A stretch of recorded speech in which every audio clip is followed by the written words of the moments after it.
Så prøver jeg igen. Det jeg lige har fundet ud af, nu har jeg så kørt et stykke tid med den her Corsair H80.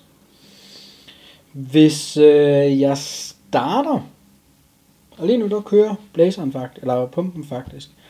Hvis jeg starter den her version af H80'eren, som jeg har fået. Hvis jeg starter den, hvor at kølehovedet er sådan her, altså opretstående, så siger den faktisk ikke ret meget. Hvis jeg derimod lige så snart jeg lige tipper den,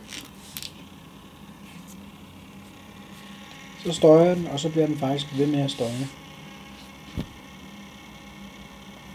Prøv lige at afbryde strømmen fra den.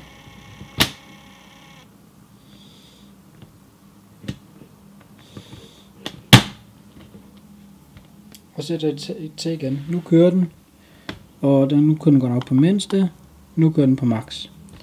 Så siger den ikke noget.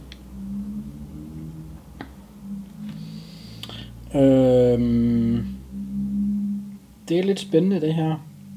Modsat de andre, så raller den her ikke. Du kan se en af de tidligere videoer jeg har lavet, hvor at, den kommer med en raslende lyd hele tiden. Det er faktisk mega irriterende. Men den her, den ser altså lidt anderledes ud.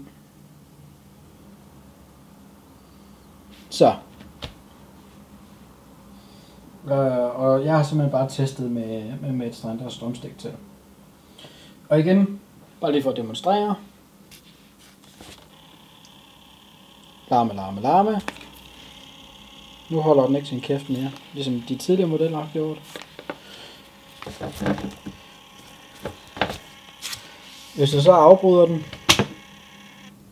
så holder den selvfølgelig helt sin kæft. Men hvis jeg så sætter den til igen, så er der vandgennemstrømning. Og det kan jeg mærke her i rørene, at der sker et eller andet.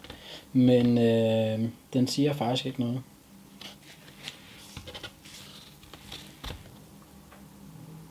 Så spørgsmålet er, om jeg skal montere den.